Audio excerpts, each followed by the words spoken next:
A WYFF News 4 special, preparing for winter. But making sure that you know what it will power so you don't overload it. Amid a historic stretch without snow in the upstate. Everybody got at least a quarter of an inch to a half inch of ice, and I haven't seen anything like that since. All as we continue to clean up from Hurricane Helene. Half of my trees are laying on the ground. They need to make sure it's safe to collect the firewood, first and foremost. The WYFF News 4 weather team presents Forecasting Our Future, Winter Weather Outlook. Good evening, and thank you for joining us for our Forecasting Our Future Winter Weather Outlook. To be honest with you, one of my favorite days of the year. I'm WYFF News 4 Chief Meteorologist Chris Justice. The entire WYFF News 4 weather team is reporting tonight on how you can prepare for wintry weather this season, all as we are still cleaning up from the impacts of Hurricane Helene. This was the worst natural disaster to ever strike our area and has left us rebuilding. And with winter on the way, there are certain ways you should prepare and weather patterns I want you to be aware of that could leave us with snow and ice. Now, right now, we sit in the longest snow drought in recorded history. You have to go back to January 2022 for our last big snow, and it was a huge one. We had 6 to 10 inches across the upstate and 10 to 15 inches across western North Carolina. This was the highest impact snow event in our area in nearly 10 years. Travel was shut down for days as temperatures plummeted into the teens and 20s, making the clearing and the melting a very tall task. Now, we haven't seen anything like this in a few years, but we did whet our appetite with snow showers in western North Carolina last week, and there are signs that that could continue as we really turn our pattern around in the first few days of December. But let me reiterate here just how rare it is for us to not see snow. 1,046 days. That's the number, and counting, because I love snow just as much as the rest of us, right? Of how many days we have not had snow. Now, the old record was January 2011 to February 2013. That was a stretch of 768 days. Typically, each winter gives us 5.1 inches. But let me show you this kind of sticks out at you. We had a little bit of snow in 2020, 2021, that big one in 2022, and we've had nothing since. So to say we're in a snow drought, even backing up several years, is an understatement. Now, 2011 is the only other one besides this winter and that winter for us to not have had snow. Again, we're supposed to get snow. In fact, each city here, from GSP to Walhalla, Pickens, Lawrence, wherever you're watching from, Tigerville, Clemson, Anderson, Greenwood, everybody's supposed to get at least a little bit of snow each year. And then in the mountains, that snow is a lot higher. Asheville Airport, downtown Asheville, to Hendersonville, to Brevard, everybody typically gets quite a bit of snow, including Mount Mitchell and Marshall. Those get big numbers, right? And most of that snow that I just showed you there falls within 2 months. January and February account for more than half of our snow per year, so we have to watch that pattern closely and need to as we move on forward. I'm going to break that down in my full forecast here in just a few minutes. But first, a tip about how to stay warm if and when we do have a winter storm that could knock out power again. Now, after Hurricane Helene caused widespread downed trees across our area, many of us are wondering if we can use some of that firewood for fires this winter. Meteorologist Griffin Hardy spoke with an arborist. Check before burning. That is the advice being given by Brad Stone, who's a local arborist here in Greenville, who is still providing tree removal services in our area after Hurricane Helene brought down countless trees in our area back in late September. So I'd really kind of stress, they need to make sure it's safe to collect the firewood, first and foremost. Much of the work Brad's doing in Greenville is still from downed trees by Hurricane Helene. He anticipates he won't be fully available for new jobs until the end of the year. So this storm event was a little different in the fact that we lost so many large oak trees, which, mind you, those are good trees for firewood. If it doesn't have leaves, I would just kind of leave it alone. If it's a cone-bearing tree or a tree with needles, typically those trees, the sap is kind of flammable. Brad explained how much of the wood they've collected during their cleanups, and most likely during your cleanup, is what's called green firewood. It doesn't mean it's not usable. It just means you have to use it in a little different way. Typically, green firewood is split much smaller, so it will cause it to dry out faster. So you've got an expedited period of time to dry it out before you can use it. And an obvious concern when cutting up the wood you have laying around is, of course, safety. You know, there's two manners of split wood. You can either use a log splitter or an axe, both of which have their own set of hazards involved in doing that. Whoever's doing that just needs to make sure that they're familiar with the tool that they're using and they know how to use it safely. So when it comes to firewood, while it may seem like we have just a lot of freebies laying around, make sure you know everything you need to know before you burn, before we head into the colder months this winter. For now, reporting in Greenville, meteorologist Griffin Hardy, WYFF News 4. Thank you, Griffin. Now, you may also be wondering how Helene impacted Christmas tree farms in the Carolinas. Some suffered great losses. One in Avery County saying they lost tens of thousands of trees, while others are doing all right. Meteorologist Sydney Sullivan spoke to a couple of farmers getting ready for their big season.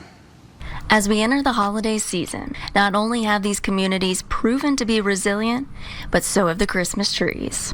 The trees that we sell, for the most part, the trees are okay. It was just damage to farm equipment. I couldn't believe the really heavy farm equipment that the water it moved around like toys. And the storm created a lot of extra work for some tree farmers. Half of my trees was laying on the ground. Over 700 of them was flat on the ground. So it took us about 6 weeks to get them stood back up.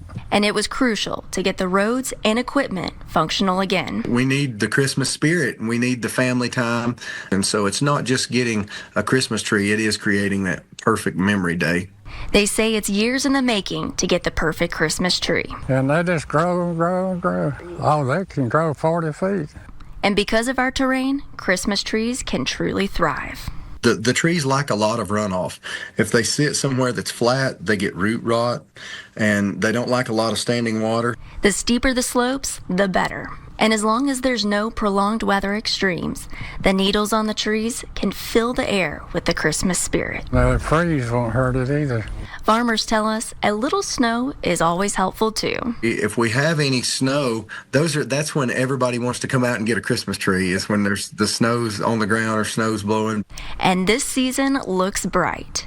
Well, we expect to have a good season. We just invite the customers to come up and bring their kids, and they can even bring a picnic. In the wake of Helene, farmers are urging families to shop local. We encourage people to come to the area and show love to Western North Carolina. Come get a Christmas tree and enjoy the beauty. There's so much beauty right here in Western North Carolina. With WYFF News 4, I'm meteorologist Sydney Sullivan. Thank you, Sydney. How about this? A North Carolina Christmas tree will decorate the White House this year. This Fraser fir is 19 feet tall, and members of the White House staff went to Cartner's Christmas tree farm in Avery County last month to select that tree. It will go in the blue room of the White House. The day before, I'm going, okay, now this is not just going to be an ice storm. This is going to be a major ice storm. Bringing out John Cesarich here. Next on Forecasting Our Future Winter Weather Outlook, we take a look back at a storm from our past and what we've learned from it. Whether it's a snowstorm, hurricane, or another natural disaster, the time to prepare for the next big storm is now. Consumer Reports experts share advice on gearing up. Meteorologist Sydney Sullivan reports. You can never fully predict what Mother Nature is going to dish out. No one was reminded of that more recently than Consumer Reports' Paul Hope, who learned the hard way that when a tree falls on a car, the tree often wins. In general, it was a great reminder that you want to be ready for any kind of weather emergency. That means things like packing a go bag, having essentials on hand, and making a communication plan. Pack a go bag for weather emergencies and evacuations. Keep it near an exit door or in your car, pre-packed with a change of clothes, toiletries, medications, and the following essentials: water and non-perishable food, a phone charger, a flashlight, a first aid kit, and a battery-powered radio. Ensure you have copies of your IDs, personal documents, and cash and small bills. And don't forget about your pets. Pack their food, vaccination records, and any medications they may need. Be prepared to be without power. Store backup water jugs and shelf-stable foods in your home. If you don't own one, consider buying a generator and getting it ready now. Single best time to buy a generator is long before a storm. You're going to have the best selection, and you're going to have time to get familiar with it and set it up the right way. That means things like hiring an electrician to install an interlock or transfer switch so the generator can actually power everything under your roof, not just a small handful of items. This generic did well in Consumer Reports test, earning top marks among traditional portable generators. Next, set up a communication plan. Be sure your cell phone is set up for wireless emergency alerts. These are free notifications sent by government agencies to mobile devices. Rather than trying to text with a ton of people in your family, pick a single contact outside of your emergency area who can relay important information. Oh, all lessons we've learned from Helene, right? Now, once you have a generator, you actually need to know how to use it safely. Perella Lewis talks with fire officials about the best practices. Okay, we're here with Joshua Holzheimer, the Deputy Fire Chief here in Greer, and he's agreed to walk us through the proper way to use a portable generator. I don't think most of us know, so we're excited. Well, I'm excited to be here with you today, and thank you for having me. We're excited to talk about how to operate a generator and making sure that you select the appropriate generator. So first of all, this is a small 2200 kW generator. And what we're going to do is make sure the fuel switch is on so that it has fuel. Make sure that it has fuel before you crank it. Make sure it's full. You look over here and you'll see the on button. It's turned on. Then you have the choke. You're going to choke it. And once you do that, all you're going to do is then pull the start. And just like that, you're up and running. But there are a few quick reminders before you get things going.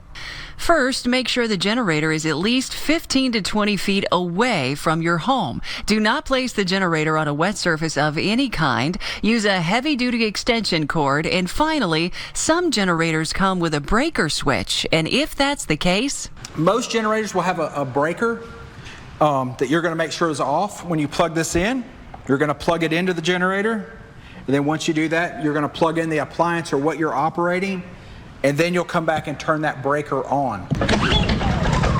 You may hear the idle increase as the device receives power. So just how big of a generator will you need? Most of the time, like a 7,500 to 8,500 kW generator will power most things in your home, maybe not the HVAC system, but an electrician will be able to tell you exactly what your load is and tell you what you need. And in the case where you have a less powerful generator, Joshua says you can take turns powering devices. And don't forget to buy a carbon monoxide detector as an extra safety precaution just in case. Perella Lewis, WYFF News 4. Well, it's the ice storm you tell your kids about, and it's the ice storm all future storms will be measured by for us in the Carolinas. Meteorologist Griffin Hardy revisits the devastating 2005 ice storm. It's an unfortunate part of winter in South Carolina, temperatures hovering right on the line between snow and freezing rain. When the conditions are right for freezing rain, watch out. That's what happened in December of 2005, when heavy rain turned into heavy freezing rain. I mean, I'd say for days before the event actually happened, all the computer models were kind of hinting at a potential ice storm. And I'm going, okay, some of the ingredients are starting to come together, but it's not quite there. And then the day before, I'm going, okay, now this is not just going to be an ice storm, this is going to be a major ice storm. That's when I started talking about it on the air, saying this is going to be really bad. Most of the time with ice storms, the obvious threat is ice building up on roadways. But with this event, however, it was the trees and power lines that took the biggest punch. That was my car, just got hit. The ground was still pretty warm. So the roads overall were pretty good even during this ice storm. There were some icy spots, but that was really about it. It's really going to be the trees, the power lines, and anything that's above the surface. So then here comes, look at it live Super Doppler 4 HD. There's this big blob of heavy rain coming out of northeastern Georgia, moving northeast up I-85, and I'm going, uh-oh, this is it. This is it. This is going to be one of the worst ice storms we've ever had. Once all the rain had stopped, accumulations in northern Greenville, southern Henderson, and southern Polk counties ranged from 3/4 of an inch to 1 inch of ice. That was enough to cause widespread downed trees and power lines from ice weighing them down enough for them to snap and topple over. And I was out back here, and I could just hear branches snapping and those blue flashes real fast, and I'm like, power outages, and it was like a black hole. John says there is one thing you can do right now to prepare for a future ice storm that's especially relevant this year after Helene also brought a devastating amount of power outages to our area. I mean, if you have a generator, check it, make sure everything's okay. There were so many trees and power lines down that it looked like Helene. Even with El Nino, it doesn't matter if it's La Nina or El Nino, we have to be ready. For WYFF News 4, I'm meteorologist Griffin Hardy. Still to come, there's a lot more to the northern lights that we got to see twice this year than the beauty. Perella Lewis shows us more on that weather that's really out of this world. Some travel the whole world for this, and we had the chance to see this twice locally this year, the northern lights. Here's Perella Lewis with how space weather can have impacts locally. What if I told you that weather from space can impact you a lot like a local storm or even a lightning strike? Well, it's true, and what you're about to learn regarding space weather may change the way you prepare this winter. It sounds like something from a sci-fi movie. Scary things can come out when it comes to space weather, words that are frightening like radiation storm. But the beauty is, whatever you're doing for terrestrial weather, regular weather, if you have a generator on hand or you have canned goods, non-perishable items and water, you're preparing for something, you're good to go. The Space Weather Prediction Center issues watches and warnings just like the National Weather Service, but these are a little different. They're all about geostorms and solar flares coming from the sun to Earth. Farmers were dramatically impacted with their GPS system with the storms in May, so much so that they couldn't operate their equipment, and now there's a study that says that was probably $500 million. The aviation industry spends a lot of money and time rerouting flights so they can maintain communications when these types of storms are going on. That's because if these solar flares get strong enough, they can knock out power grids and other various forms of communications. We measure 3 main areas with that scale right now. One of them is the solar radiation storm scale. That's particles coming from the sun that can penetrate and damage satellites, affect human health if you're an astronaut or an aviator flying near the polar regions at high altitudes. So while we're looking for the aurora lights and beautiful displays of these geostorms, their symmetry's changed a little bit, maybe they've shrunk a little bit, but either way, they should still pack a pretty good punch. The Space Prediction Center is making phone calls all over the U.S. to help prevent large-scale power outages. And we even talked to the National Security Council and the White House Situation Group today with these types of storms because they want to know and be aware. They don't want to be caught off guard if there's some kind of collapse of electric power grid in particular, or satellites that are lost in space due to one of these storms, because that affects our national security. Space weather can often look like something else nefarious. They can look like a cyber attack. They can look like some kind of military action. So how do you prepare for these space storms? Well, Sean says, just like you would any other storm. Those same type of precautions, if people have those things ready, like a weather radio. He also says that we're basically in a hurricane season equivalent for space weather, and activity will be at its highest through 2026. Perella Lewis, WYFF News 4. Fascinating. Coming up, I'll look at the weather patterns that led to my winter weather forecast, and I'll show you what you can expect. Well, welcome back. Our area can experience any number of these things during a winter. I'm not supposed to be favoring one or the other, but I like a good snow every once in a while, right? I'm supposed to remain objective, right? But this has nothing to do with my forecast. Let me show you that and how I derived it, where I expect us to go this winter.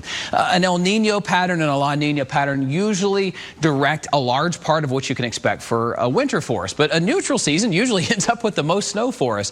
La Nina in particular ends up with very little. And it looks like we are heading into a La Nina winter. A less active jet stream. Now you got cooler waters way out here in the Pacific. That means the jet stream just kind of meh. I mean, you get some cool downs every once in a while. You get some rain in the winter, but the idea that it would be an active winter is usually pretty low, okay? It usually leads to drier and warmer conditions for us across the southeast. Now, I've done some digging here, looked back at all the La Nina winters since the year 2000 for GSP. Only 3 of those years since 2000 provided us with above average snow. The rest, as you see here, some no snow, some a trace, some with a little bit of snow. Now, to be honest, and looking back at our last conversation about 1,046 days since our last snow, it would be odd to go an entire winter again without snow. So I do think we'll see snow, and it'll be from patterns like this, where we get these short-lived, intense cold blasts that set up. Basically, the cold air's in place, and that allows us to have the chance for some snow. So to my forecast, I do expect us to have a below normal year for snow. Now, a typical year brings us between 4.7 inches to 5.1 inches, and I think we're going to be below that, but I do think we'll have the ground coated at least once, right? Maybe even twice. But the idea that we get much above that normal is probably a low threshold here. Now, in the mountains, again, a typical year will bring 9.9 inches to the Asheville Regional Airport. Right now, we're expecting it to be about a little bit below that. Now, overall, looks to be drier than normal with this pattern. Overall, looks to be warmer than normal. But there will be periods of cold weather. In fact, the first few days, week of December look to be frigid. You could have short opportunities for snow during those time frames. Now, when I look at the models moving forward through the next 8 days, I'm just not really seeing much in the way of snow coming our way, but it's something that we will be watching out for as we map out each day. And of course, you should know that our weather team here is always tracking your forecast on our WYFF News 4 mobile app 24/7. You can get your forecast there any time of the day or night, wherever you're at, and you can download it for free today. You can also turn on alerts so that if we're going live on a situation or there are winter weather advisories or watches or warnings issued, you can get those immediately. And also, they don't do it like we used to, right? Where you can look at the top of the screen. We do, of course, but you can get those school closings instantly right there in your pocket from our WYFF News 4 mobile app. We want to thank you for joining us this evening for our forecasting our future weather outlook here. Our entire weather team here at WYFF News 4 wants to wish you a very happy New Year and happy Christmas. I'm WYFF News 4 meteorologist Chris Justice.